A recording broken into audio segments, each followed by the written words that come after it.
मैं आज उस इलेक्शन की बायकॉट का ऐलान कर रहा हूं। हमने तहरीक इंसाफ इमरान खान की मशावरत में तहरीक इंसाफ के दोस्तों ने फैसला किया है, मुस्तफी होने का ऐलान कर रहे हैं। तहरीक इंसाफ लाइ क़ौमी असम्बली जा दरवाज़ा मुकम्मल तौर ते बंद। स्पीकर पीटीआई जे 43 मेंबर्स जो इस्तीफ़ो मंज़ूर करे वरितो। मेंबर्स खे डी नोटिफाई करण जी समरी इलेक्शन कमीशन खे मिली।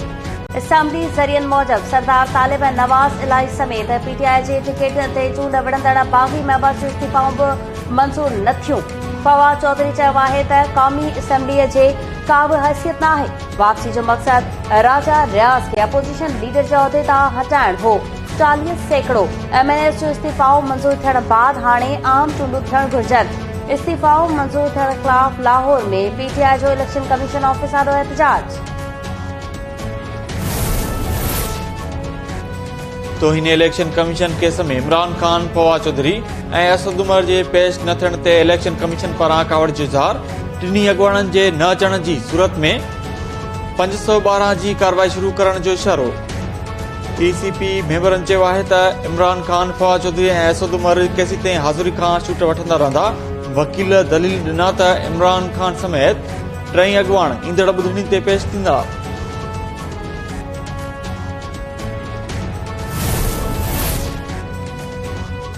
वफ़ाक़ी काबीना हुक्मराननि खे तोशाखाना में मिलंदड़ सुखड़ियुनि जो रिकॉर्ड पधिरो करण जी मंज़ूरी ॾेई छॾी।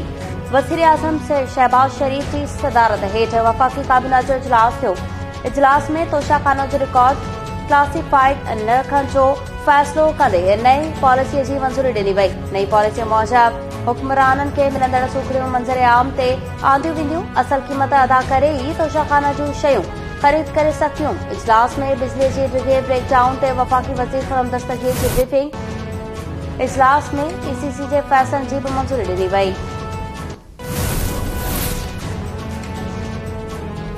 पाकिस्तान मौसमियाती तब्दीली खे मुंहुं ॾियण लाइ आलमी बिरादरी खां हंगामी बुनियादनि ते क़दम खणण जो मुतालबो करे छॾियो। परॾेही वज़ीर बिलावल भुट्टो ज़रदारी चयो आहे त ॿोड़ सबबि पाकिस्तान जो $30 अरब जो नुक़सानु थियो आहे। दुनिया मौसमियाती तब्दीली, मुआशी ऐं इस्लामोफोबिया जहिड़नि मसइलनि खे मुंहुं ॾेई रही आहे। हिते जे मसइलनि जे हल लाइ गॾिजी कमु करणु पवंदो। ताशकंद में ओआईसी परॾेही वज़ीरनि जे इजलास खे ख़िताब कंदे बिलावल भुट्टो ज़रदारी चयो त ॿोड़ मुतासिरनि ऐं मईशत जी बहाली हुकूमत जी पहिरीं तरजीह आहे। हाणोका क़दम असांजे मुस्तक़बिल जो तइयन कंदा।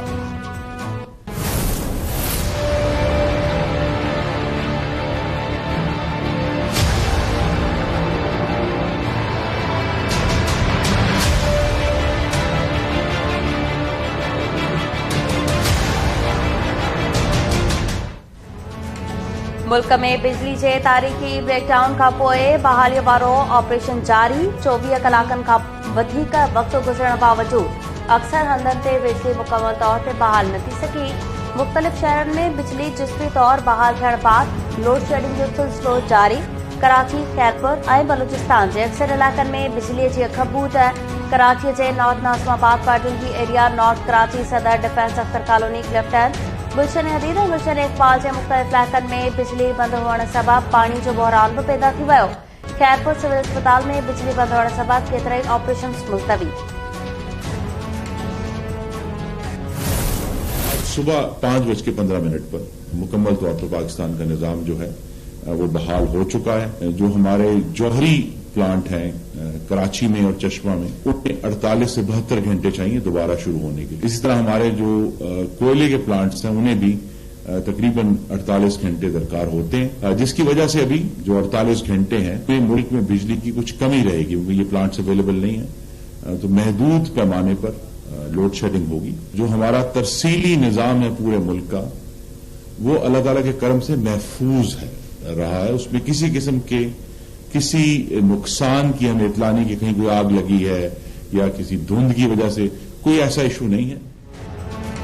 तवानाई वारे वफ़ाक़ी वज़ीर खुर्रम दस्तगीर पारां समूरे मुल्क में बिजली मुकमल तौर बहाल करण जी दावा। खुर्रम दस्तगीर चयो आहे त बिजली ब्रेकडाउन में हैकिंग ज़रिए परॾेही मुदाख़लत जा इम्कान घटि आहिनि। उन